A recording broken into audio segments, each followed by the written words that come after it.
I wanted to talk about the big four. What's the big four? They're the four indicator species that you have great whitetail habitat. So what we're doing is when you're working on those four, species, you're also contributing to exceptional whitetail habitat at the same time all around. Why? Because whitetails are probably the creature that demands diversity the most out of all wildlife species that you might be looking at in your property. So we're going to attack the big four. We'll show you what we're doing on the property here, why it relates to whitetail. And first we're going to start with grouse. I love grouse. Grouse is declining numbers of grouse. A lot of people blame predators, maybe overhunting in locations, but really it boils down to a loss of habitat, and that's the same with pheasants. You know, gone are the fence rows for pheasants. Gone is good nesting habitat for pheasants, escape cover. So obviously when all that's gone, when you have clean ag fields go right to the hardwoods, you don't have a lot of pheasant habitat. And if you're not working on your timber and cutting timber and getting regeneration, then you're not going to have healthy populations of grouse. So we've been able to improve the grouse populations on our property several times over by creating pockets like this back here where we're focusing on the aspen. We have another pocket right down there that's about 60, 70 yards away, one right behind me, where we're getting exceptional aspen regeneration. We're cutting almost every aspen within that pocket. We actually have some birch left around here. A couple of the aspen are still left. They're going to fall over roads, so we'll have to get those later and knock them down. But we're actually hinge cutting up here. You know, not necessarily because we don't want deer bedding in there. We don't expect deer to bed in there. But we're hinge cutting to make that living bush. We have a screening layer. We can have rabbits that live under there, which is another one of the four indicator species. But we're getting a huge amount of midday sun down into these cuttings. And that's what's really critical. When you're cutting in the woods, whatever it's for, deer bedding or aspen regeneration, you have to get sunlight to those areas or just don't cut. Because if you're not getting sunlight to that area, you're not going to get regeneration and it's a waste of the resource. So it's really important. It's the same with food plots. Don't bother planting a food plot unless you're getting full sun to it. Someone asked me today, you know, buckwheat, you promote buckwheat a lot and using buckwheat, isn't that a seed where you need full sun? You know, do you need full sun food plots for that? So you need a full sun food plot for everything you plant, not just buckwheat. But bottom line is, this is how we're attacking a grouse. We have many cuttings around the woods, around the property. I would say we're getting closer to 12, 15 just specific to have a large percentage of aspen. And the great thing about that is when it grows a little older, we can cut it down again. So we're always rotating. We're not cutting every aspen pocket right now. We can do more in the future, but we're improving our grouse populations. And that at the same time, 7,000 shoots per acre is all deer food and deer browse. That's why we have a screening wall up here too, because now the big open food plot over there, deer can't stand right here and look across the field because we have the screening wall of hinge cuts that extend back for about 40 yards behind me. So that's a big part of it. Let's move up here because we just happen to be in an area I want to talk about turkey nesting. That's number two. If you have turkeys on the property, that's one thing. If you have good roosting habitat. Good roosting habitat doesn't mean you're going to have high quality turkey population, because good roosting habitat alone isn't enough.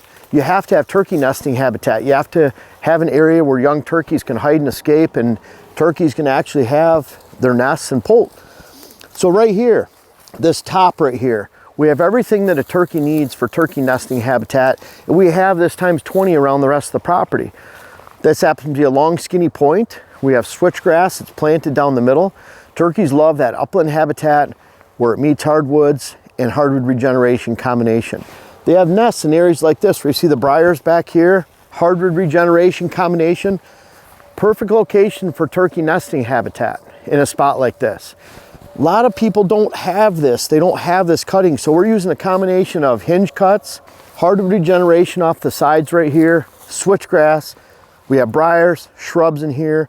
We have that upland type diversity here next to the hardwoods, and then cuttings over there that allow turkeys to have great turkey nesting habitat. And so don't think about, well, I have a lot of turkeys roosting. Turkeys roosting on a property just means you have big open hardwoods. We have an area of big open hardwoods that we expect a lot of turkeys to roost in. It's an area we blow our scent into when we access through for stand locations. So there's a lot of strategy that goes into whitetail. When it comes to whitetail, this combination of hardwood regeneration, briars and shrubs, the switchgrass line up here for a little thermal protection and screening, the hinge cuts, that's all equals an incredible amount of diversity for bedding, not only bedding, but also browse and regeneration for those bedding hour snacks that deer require twice during the day before they even head to their afternoon food source. So they need to have this regeneration and this hardwood regeneration for food back in their bedding area. So that's how we're attacking our potential for turkey nesting area. We have this, like I said, times 20. We have that times 15, the grouse in there, and they're all serving to really help a certain species, but at the same time, they both heavily benefit whitetails, and you really need to have those on your land. So the next one we're going to talk about are rabbits. Now rabbits alone, when we have all this type of brush, hardwood regeneration, switchgrass, hinge cuts so they can be protected, a lot of people don't realize rabbits probably get picked off the most by birds of prey from above. When I used to run beagles back in the day, they taught me that. We use 3 pallets, we hinge cut over the top, and that creates a big wall of brush. It creates turkey habitat. If we're cutting down aspen nearby, we usually extend those cuttings so they're 20 to 30 yards wide and long. So we're incorporating a lot of other species just by making one rabbit hut, call it rabbit hat.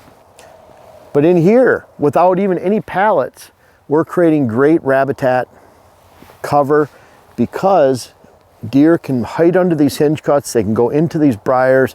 Most importantly, they can get under these hinge cuts right here and be protected from birds of prey from above. So those are 3 right there. We have the cover for grouse, turkey nesting, cover for rabbits, and that last one is the pheasant cover. Pheasant cover is critical. Pheasant cover, you need long areas of switchgrass. A lot of people don't understand that. Some of the latest, greatest pheasant mixes has a variety of food, pollinator, and then also switchgrass and other grasses in there. Unfortunately, that all falls down in the wintertime. There's no cover. So you need that heavy switchgrass. That's the grass that has the most potential to stand up to a hard winter. And certainly in the springtime, it pops right back up, unlike any other grass. So it gives those pheasants consistent cover. And you get in areas with a little bit less snow, and they'll have that cover from the switchgrass all season long. You go down to southern Wisconsin right now, down in southwest Wisconsin. They didn't get a lot of snow. That switchgrass has been standing all winter long. You get up here into southeast Minnesota a little further, we had a lot more snow, and it's been a lot colder too, so the snow stays a lot longer. You combine those long strips of switchgrass, solid. You don't want another grass in there. More grass is not diversity, it's just more grass. It weakens the stand, it makes it fall. You don't want mixes with switchgrass, big blue stem, little blue stem, Indian grass. And you certainly don't want to mix pollinator blend into it, because if you mix pollinator blend into it, now you weaken the stand. You don't have any cover when the deer, where the critters need it the most, whether the deer, turkeys, pheasant, they have to have that cover during the fall and winter months, and especially early spring. So you want to have those long continuous lines of switchgrass. On the property here we have 13, 14 acres. We have almost 3 miles of switchgrass, anywhere from 100 feet wide down to 10, 20 feet wide. So we have a lot of switchgrass, and those long linear runs equal a lot of potential for pheasant, escape cover, and cover. And then we have pollinator blend next to those at a ratio of about 3 to 1, 4 to 1, where if we have 13, 14 acres of switchgrass, you might have 4 acres of pollinator, 3 acres of pollinator in the end. But we don't stop there. You want to have edge cover. You want to have briars, regeneration, hardwood regeneration. We have sumac edges, shrub edges. And we find those pheasants, when the cover gets lean out in the grasses, then they want to have that escape cover right next to it. So you have to have that cover for each one of those. And what does that all equal? When we have all that switchgrass cover on the outside edges, we're screening off the interior from whitetails. Whitetails can bed right behind there. If it's adjacent to a food plot, then we're creating edge cover for doe and fawn family groups to bed right next to the food plot. And what does that do? It frees up space on the interior of our land for bucks. We're actually pulling does out of the interior, putting them close to the food where we want them. In this case right here, we could have does and fawns bed. The food plot is about 60 yards behind Dylan. So we want does here. We don't want does and fawns 100 yards from here taking up space for bucks. The more does and fawns you have filling up this area, and that's a whole nother topic. We don't promote summer food out here because we don't want to have does and fawns that stay around here, have more does and fawns, and just keep building that herd. We want it to be more balanced herd so that we can fit more bucks on the property and have an actual balanced herd that includes our buck age structure potential. Bottom line though, when we're attacking pheasant cover, grouse, rabbit, turkey nesting, we're specifically making cover for each one of those species, but it all equals incredible whitetail habitat in different ways, whether it be screening, edge screening, pulling does and fawns closer, food source, bedding cover, escape cover.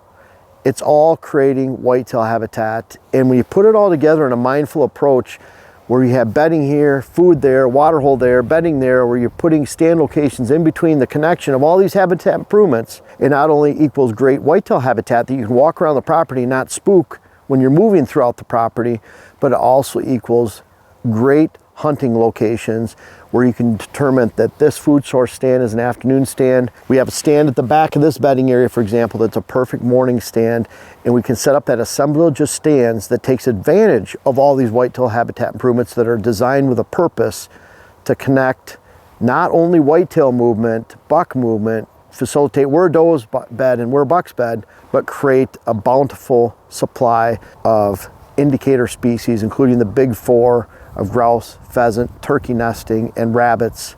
And by the way, when you have those pollinator blends, we have a whole bunch of birds, butterflies, and bees. So it's a complete picture out here. And the more you have that complete picture, the better your property is for not only whitetails, but wildlife. You can enjoy it all for many years to come. And really, you can put a lot of this in 1 year. This isn't something that takes many years to develop. So enjoy the off-season planning. I hope you enjoy this video. We do creating because we love the wildlife out here and all the sights and sounds that they bring, not only all year long, but especially during deer season. Now, I don't know if you've checked out our main website lately, whitetailhabitatsolutions.com, but we've really had a lot going on, including hats, books, our web class, and certainly our new seed company, WHS Wildlife Blends. When you click on seed on our site, it'll take you right to our brand new site for the seed company. We have all 12 blends available. So check it all out though. I encourage you, I appreciate you checking it out. Whether you buy anything or not, really appreciate you visiting the site and seeing what's going on, and continue to watch because we have big things coming later this year.